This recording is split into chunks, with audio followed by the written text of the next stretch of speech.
Welcome to VS99 news bulletin లో ముందుగా headlines చూద్దాం. యాత్ర 2 సినిమా చూస్తూ థియేటర్లో అందరూ భావోద్వేగానికి గురయ్యారు.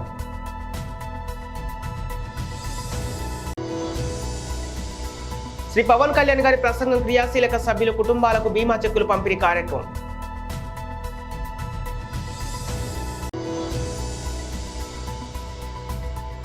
వైసీపీ సోషల్ మీడియాకి అచ్చెన్నాయుడు వార్నింగ్.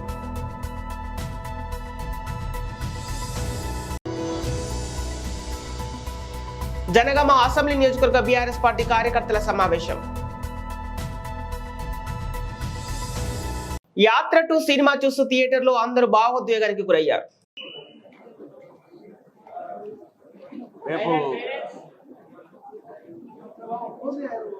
రేపు రిలీజ్ కానున్న యాత్ర 2 ప్రీమియర్ షో ఈరోజు ఇక్కడ ఏర్పాటు చేశారు.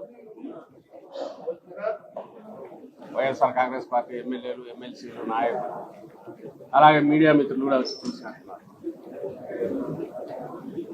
యాత్ర తొలిగా ముందు వచ్చిన సినిమా, దాని తర్వాత యాత్ర 2. ఈ సినిమా చూసినప్పుడు అంతా కాంటెంపరీ అంటే ఈ మధ్య మన కళ్ళ ముందు జరిగిన చరిత్రే కదా. రాజశేఖర రెడ్డి గారిది అంటే ఆయన 30 ఏళ్ల రాజకీయ అనుభవం, ఆ తర్వాత ముఖ్యమంత్రి అయిన తర్వాత ఆయన 5 ఏళ్ల పాలనలోనే కోట్లాది మందికి దగ్గర కావడం, అందువల్ల ఆయన నాయకుడిగా ఎట్లా ఎదిగాడు అని తెలుసుకోవడానికి అందులో ఒక తెలియని కథ కానీ జీవితం గురించి కానీ తెలుసుకోవచ్చని అనిపించింది. ఈ సినిమాలో వస్తున్న పార్ట్ అంతా మన కళ్ళ ముందు జరిగింది కదా అని చాలా మంది మిత్రులు కూడా అడిగారు. మరి ఏం కొత్త ఏముంటుంది, మనకు తెలిసిన చరిత్రే కదా ఇది. కానీ వచ్చిన తర్వాత దాదాపు అందరూ భావోద్వేగానికి గురయ్యారు. ఎందువల్ల అంటే రేపటి నుంచి థియేటర్లలో చూసేవాళ్ళు కూడా లక్షలాది మంది ప్రేక్షకులు కానీ అందరూ అవుతారు. ఎందుకు అవుతారంటే మనకు తెలియని ఫిక్షన్, ఒక కథ చూడడం లేదు, తెలిసిన మనుషులు, కోట్లాది మందికి తెలిసిన మనుషుల గురించి జ్ఞాపకాలు గుర్తుకు రావడం. మనకు కోట్లాది మందికి ఎందుకుంటున్నానంటే రాజశేఖర రెడ్డి గారి గురించి కానీ, ఆ తర్వాత జగన్మోహన్ రెడ్డి గారికి ఈరోజు దాదాపు రాష్ట్రంలో వాళ్ళందరూ కూడా ఏదో ఒక సమయంలో కలిసి ఉండడము, లేదా వాళ్ళ నుంచి మేలు పొందినామని అనుకోవడము, మాకు స్వయంగా తెలుసు అని చెప్పుకోవడము. రాజశేఖర రెడ్డి గారి నుంచి ఎక్కువ అనిపించేది, ఇప్పుడు జగన్మోహన్ రెడ్డి గారి నుంచి కాబట్టి ఆ జ్ఞాపకాలన్నీ వస్తాయి, అవన్నీ గుర్తుకొస్తాయి. ఆ వచ్చినప్పుడు కలిగే భావోద్వేగం ఈరోజు థియేటర్లో అంతా కనిపించింది. ఇక్కడ వచ్చిన వాళ్ళు రేపు రాష్ట్రం అంతా కూడా అది కనిపిస్తుంది. మనసున్న మనుషులు మన కళ్ళ ముందే దేవుళ్ళలాగా మారిపోవడం, లేదా శాశ్వతంగా గుర్తుండేంతగా చరిత్రలో నిలిచిపోయే రకంగా అందరి అభిమానాన్ని చూరగొనడం మన మధ్య ఉన్న వ్యక్తులు చేసినప్పుడు ఆదర్శప్రాయులు అవుతారు. అలాగే మనందరికీ వాళ్ళు పరిచయం ఉన్న వ్యక్తులుగా అనిపిస్తారు. దాని నుంచే మన జ్ఞాపకాలు వస్తాయి. అవన్నీ ఇలాంటి చిత్రాలు చూసినప్పుడు గుర్తుకొస్తాయి. ఇప్పుడు మనం కళ్ళ ముందు జరిగింది అయినా మనకు తెలియని కొత్త కోణాలు చూపిస్తుంది, లేదా మనం ఇంతకుముందు మర్చిపోయినవన్నీ జ్ఞాపకాలు గుర్తుకు తీసుకొచ్చినాయి. అదంతా ఈరోజు ఈ సినిమాలో కనిపించింది. ప్రతి ఒక్కరూ దీన్ని చూశారు, చూడాలని కూడా కోరుకుంటున్నాం. ఎందుకంటే రాజకీయం అంటే కేవలం అదేదో ఎత్తులు పై ఎత్తులు కాదు. ప్రజల మన్ననలు పొందగలిగితేనే, ప్రజల్లో మమేకమైతేనే అది నిజమైన రాజకీయం అవుతుంది. అందుకు సార్థకత కూడా, జీవితానికి సార్థకత ఉంటుంది అని చూపే సినిమాలు ఇలాంటివి మరిన్ని రావాలి. ఇందులో ఆ సందేశం కూడా ఉంది. అందువల్ల ఇది మరింత ఇదిగా అందరూ చూడాలని కోరుకుంటున్నాం.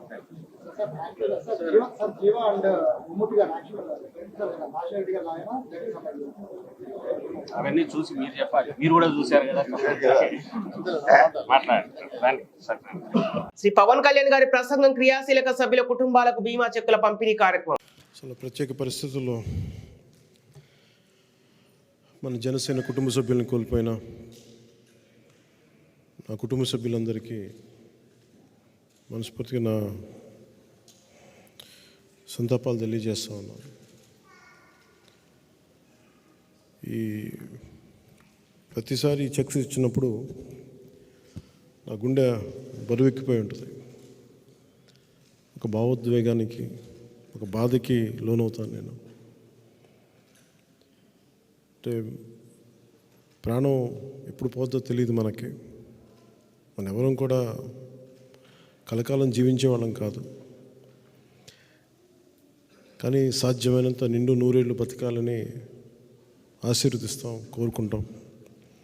చాలామంది పిన్న వయసులోనే మన జన సైనికుల కుటుంబ సభ్యులు కానీ మన కోసం, పార్టీ కోసం సర్వస్వం వెచ్చించి ముందుకు తీసుకెళ్ళిన యువత, ఆడపడుచులు చాలామంది నలిగిపోయారు, ప్రాణాలు కోల్పోయారు, కొన్నిసార్లు గాయాలు గురవుతారు. గతంలో చాలాసార్లు వ్యక్తిగతంగా సహాయం చేసిన వాడిని. ఒక పర్యాయం ఇలా జరుగుతూ ముందుగా అసలు ఈ ఇన్సూరెన్స్ అనేది రావడానికి నా కళ్ళ ముందు చాలామంది పడిపోవడం చూశాను.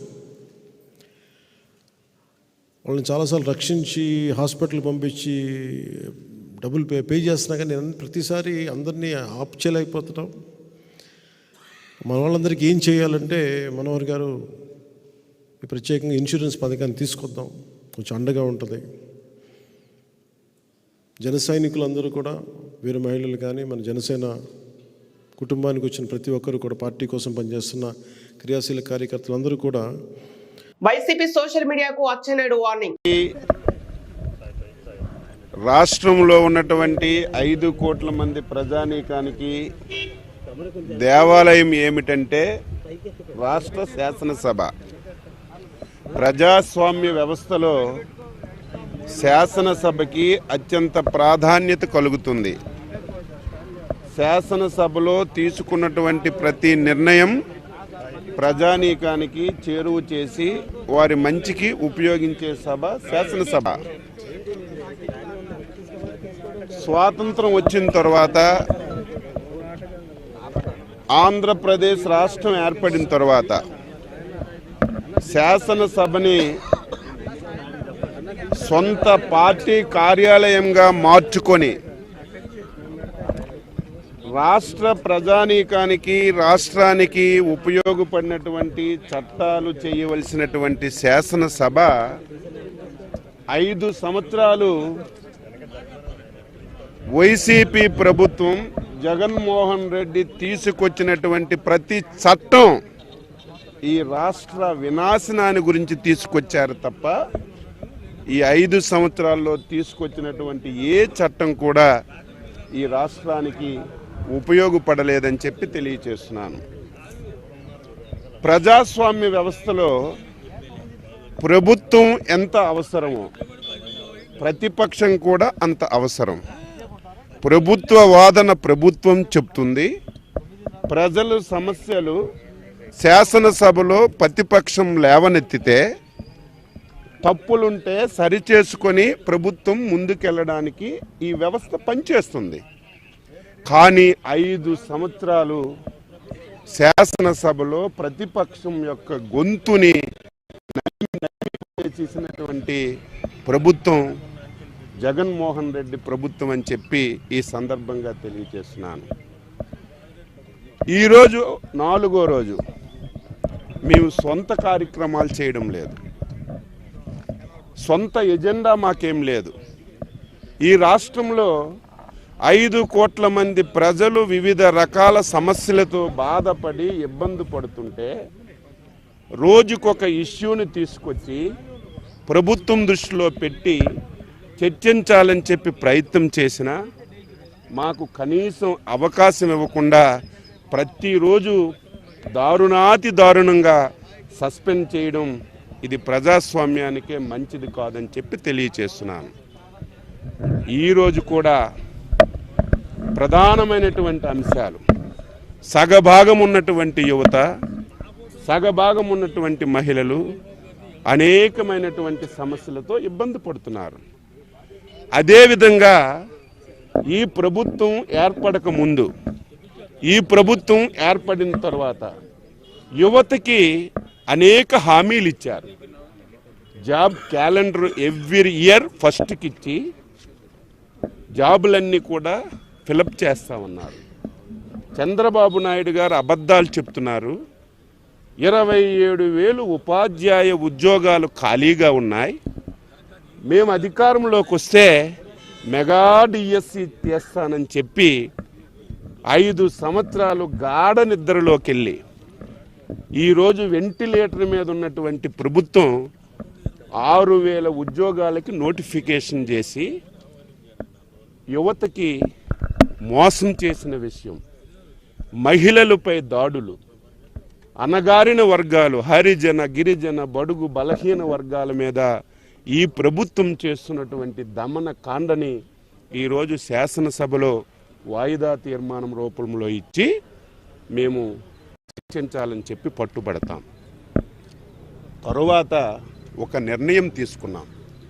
ఈ రాష్ట్రానికి పట్టినటువంటి శని, ఈ రాష్ట్రానికి పట్టినటువంటి దరిద్రం ఈ రోజుతో వదిలిపోతుంది. నేను మొదటే చెప్పాను, శాసనసభ ప్రజలకి అవసరం. జనగామ అసెంబ్లీ నియోజకవర్గ బీఆర్ఎస్ పార్టీ కార్యకర్తల సమావేశం. 3 హామీలు ఇచ్చారు. ఏంటి ఆ 3 హామీలు? ఒకటి, డిసెంబర్ 9న 2 లక్షల రూపాయల రుణమాఫీ చేస్తామని. రెండవ హామీ, మనం ఇస్తున్న రైతు బంధును 10,000 రూపాయలకు ఎకరానికి 10,000 కాకుండా 15,000 రూపాయలు చేస్తామని. మూడవ హామీ ఏంటి? మీరు పండించిన పంటకు ప్రత్యేకంగా వరి ధాన్యానికి మద్దతు ధరకు అదనంగా 500 రూపాయల బోనస్ ఇచ్చి మీ ధాన్యాన్ని కొనుగోలు చేస్తామని చెప్పింది. రైతులకు ఇచ్చిన ఈ 3 హామీలలో ఒక్క హామీ అయినా నెరవేరిందా అని నేను అడుగుతున్నా. అదే అడుగుతున్నాం మనం. ఇది ప్రశ్నిస్తే కాంగ్రెస్ పార్టీ వాళ్లకు ఉడుకెక్కువైతుంది. మనం ఏదో అక్కస్తో మాట్లాడుతున్నామని అంటున్నారు. కాంగ్రెస్ పార్టీ అధికారంలోకి వస్తే బీఆర్ఎస్ వాళ్ళు ఓర్వలేకపోతున్నారని అంటున్నారు. మీరు కాంగ్రెస్ పార్టీ అధికారంలోకి రావడం, ప్రజలు ఎన్నుకున్నారు మిమ్మల్ని, ప్రజాస్వామ్యబద్ధంగా మీకు మెజారిటీ వచ్చింది, దాన్ని మేము స్వాగతిస్తున్నాం. కానీ మీరు ప్రజలకు ఇచ్చిన హామీలు, అనేక డిక్లరేషన్లో మీరు చెప్పిన మాటలను మాత్రమే, మీరు ప్రకటించిన తేదీలను మాత్రమే మీకు గుర్తు చేస్తున్నాం. ప్రజల తరఫున అడుగుతున్నాం తప్ప మరొకటి కాదు. ఇవాళ కాంగ్రెస్ పార్టీ అధికారంలోకి వచ్చి 50 రోజులైంది. ఈ 50 రోజులలో ఎన్ని హామీలు నెరవేర్చారు? ఆర్టీసీ బస్సులలో మహిళలకు ఉచిత బస్సు ప్రయాణం అని ఒకటి ప్రకటించి ఒక గ్యారంటీ అయిపోయింది అంటున్నాడు. అది ఏంటి? మేడారం కన్నపల్లి గ్రామాలలో పూజారులు బుధవారం గుడిమెలిగే పండుగ ఘనంగా నిర్వహించారు. మహా జాతరకు 2 వారాల ముందు ఈ గుడిమెలిగే పండుగను చేస్తారు. పూజారుల సంఘం అధ్యక్షుడు సిద్ధబోయిన జగ్గారావు ఆధ్వర్యంలో పూజారులు అత్యంత నియమనిష్ఠులతో డోలు వాయిద్యాల నడుమ పూజారులు వారి ఇండ్లను శుద్ధి చేసుకుని అటవీ ప్రాంతానికి వెళ్లి గుట్టగుడిని సేకరించి గుడిపై కప్పారు. అనంతరం పూజారుల సంఘం అధ్యక్షుడు సిద్ధబోయిన జగ్గారావు గారి సతీమణి సిద్ధబోయిన భారతీయ ఆధ్వర్యంలో మహిళలు కొక్కెర వినోదం, సిద్ధబోయిన వైష్ణవి విజయ మరియు మహిళలు గుడిలోని వనదేవతలను రంగురంగుల ముగ్గులు వేసి అందంగా అలంకరించారు. గుడి ప్రాంగణం మొత్తం రంగురంగుల ముగ్గులతో ఆహ్లాదకరంగా తీర్చిదిద్దారు. గుడి మెలిగే పండుగతో వనదేవతల మహాజాతర ప్రారంభమైనట్లు పూజారులు భావిస్తారు. ఇప్పటి నుంచి పూజారులు అత్యంత నియమనిష్టలు పాటిస్తారు. మళ్లీ వారం 14వ తారీఖు నాడు వచ్చే బుధవారం రోజున మండే మెలిగే పండుగను నిర్వహిస్తారు. దీంతో జాతర ఘట్టం ప్రారంభమవుతుంది. మేడారం జాతర ఉత్సవాలు ఊపందుకున్నాయి. మళ్లీ వచ్చే 3వ బుధవారం 21వ తారీఖు నా జాతర ప్రారంభం కానుంది. ఈ కార్యక్రమంలో సమ్మక్క ప్రధాన పూజారి సిద్ధబోయిన మునేందర్, కొక్కెర కృష్ణయ్య, మల్లెల ముత్తయ్య, బొక్కెన్న మహేష్, సిద్ధబోయిన అరుణ్, సిద్ధబోయిన పాపారావు, దశరథం, సిద్ధబోయిన నితిన్, అభ్యుదయ సంఘం అధ్యక్షులు సిద్ధబోయిన బోజారావు, రానా రమేష్, మహిళలు తదితరులు పాల్గొన్నారు.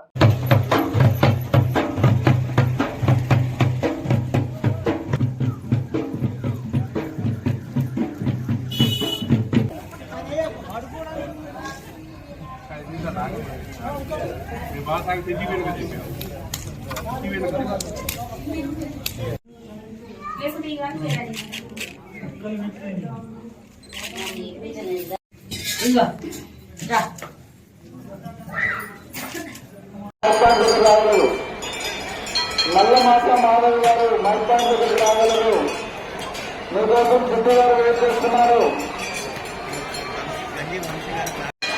హలో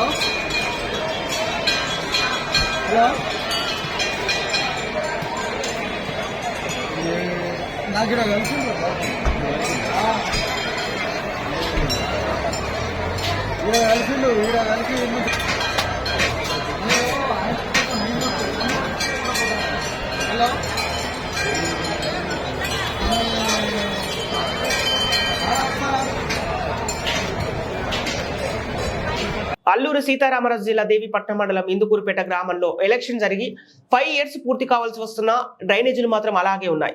పంచాయతీ విధుల్లో అయితే మరీ దారుణంగా ఉన్నాయి. ఈ డ్రైనేజీల వల్ల దోమలు మరి విపరీతంగా పెరిగిపోతున్నాయి. ఇక్కడ డ్రైనేజ్ నిర్మించకపోవడం వల్ల అక్కడ ఉన్న సీసీ రోడ్డు కూడా పాడవడం జరుగుతోంది. కానీ సచివాలయం దగ్గర ఉన్న ఈ కాలువకు డ్రైనేజీ కట్టి మోక్షం ఎప్పుడు కలుగుతోందని ప్రజలు ఎదురు చూస్తున్నారు. ఇప్పటికైనా దీనిపై అధికారులు స్పందించి డ్రైనేజీ నిర్మిస్తారని కోరుకుంటున్నారు.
ఇరవై 21వ వార్డులో ముస్లిం మైనార్టీల కమ్యూనిటీతో సమావేశంలో పాల్గొన్న జనసేన పట్టణ అధ్యక్షుడు నేరెళ్ల సురేష్, టీడీపీ రాష్ట్ర కార్యదర్శి ఆరిఫ్, టీడీపీ రాష్ట్ర పార్టీ కార్యదర్శి ఆరిఫ్ కామెంట్స్. తెలుగుదేశం పార్టీ తరఫున అన్నదాన కార్యక్రమం చేస్తున్నాం. జగన్ బటన్ నొక్కితే అభివృద్ధి కాదు, భవిష్యత్తులో యువకులకు ఉద్యోగ ఉపాధి కావాలంటే టీడీపీ అధికారంలోకి రావాలి. జనసేన టీడీపీ సంకీర్ణ ప్రభుత్వం కోసం ప్రజలు ఎదురు చూస్తున్నారు. గతంలో చంద్రబాబు నాయుడు హైదరాబాద్ ను అభివృద్ధి చేయడం వల్లనే ఈ రోజు ప్రతి ఒక్కరూ లబ్ధి పొందుతున్నారు. గుంటూరు తూర్పు నియోజకవర్గ ప్రజలకు ఎప్పుడూ అందుబాటులో ఉంటాను, నా వంతు సాయాన్ని అందిస్తాను. రాబోయే ఎన్నికల్లో గుంటూరు తూర్పు నియోజకవర్గంలో టీడీపీ గెలిచే విధంగా కృషి చేస్తారని జనసేన అర్బన్ అధ్యక్షుడు నేరెళ్ల సురేష్ కామెంట్స్. రాష్ట్రం రావణ కష్టంలా ఉంది అని, రాబోయే ఎన్నికల్లో సంకీర్ణ ప్రభుత్వం రావాలి, వైసీపీని రాష్ట్రం నుంచి తరిమి కొట్టేందుకు జనసేన టీడీపీ కృషి చేయాలని కోరారు.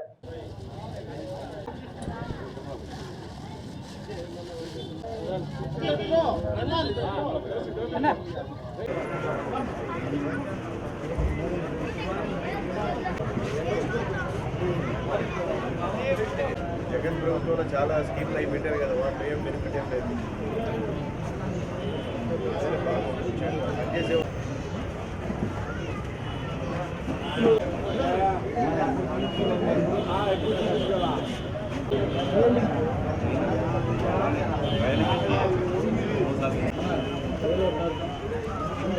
మళ్ళీ తలట ఉంది.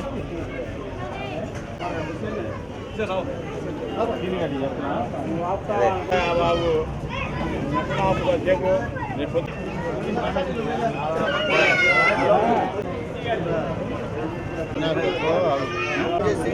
ఎవరికి వాళ్ళు సాయశక్తుల మీ ప్రయత్నాలు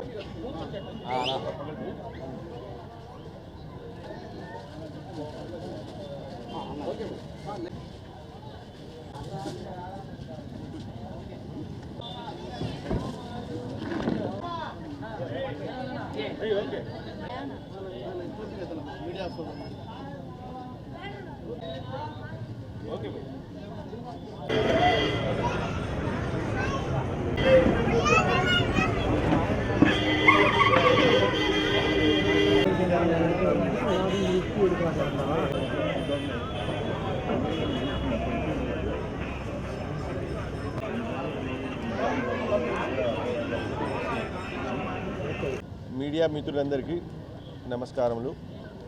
అస్సలాము అలైకుం. ఇవాళ తెలుగుదేశం పార్టీ అలాగే జనసేన కుటుంబ సభ్యులందరూ ఇవాళ కలిసి డిన్నర్ ప్రోగ్రాము ఏంటంటే తెలుగుదేశం పార్టీ అలాగే జనసేన పార్టీ అందరం కలిసి ఒక గెట్ టుగెదర్ తరపున ఒక అన్నదాన కార్యక్రమము ఇవాళ తెలుగుదేశం పార్టీ తరపున మేమందరం నిర్వహించడం జరిగింది. ఇవాళ మీరు తెలుగుదేశం పార్టీ చేసిన డెవలప్మెంట్ తప్ప ఇవాళ గుంటూరులో కానీ ఆంధ్రప్రదేశ్లో కానీ ఎక్కడ ఎటువంటి డెవలప్మెంట్ లేదు. సో అలాగే గుంటూరు నియోజకవర్గంలో కూడా చూస్తే ఏ విధమైన డెవలప్మెంట్ కనబడట్లేదు. జగన్మోహన్ రెడ్డి గారు ఆ బటన్ వేస్తే అన్నీ వచ్చేస్తున్నాయి అంటున్నారు. బటన్ వేస్తే బులెటిన్ ముగించే ముందు హెడ్లైన్స్ మరోసారి.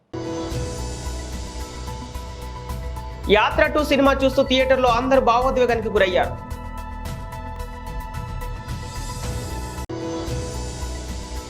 శ్రీ పవన్ కళ్యాణ్ గారి ప్రసంగం క్రియాశీలక సభ్యుల కుటుంబాలకు బీమా చెక్కులు పంపిణీ కార్యక్రమం.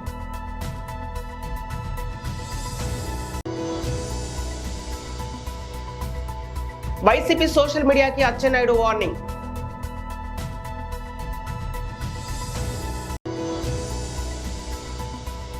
జనగామ అసెంబ్లీ నియోజకవర్గ బీఆర్ఎస్ పార్టీ కార్యకర్తల సమావేశం. ఇవి ఈనాటి వార్తలు. మరో బులెటిన్తో మళ్ళీ కలుద్దాం.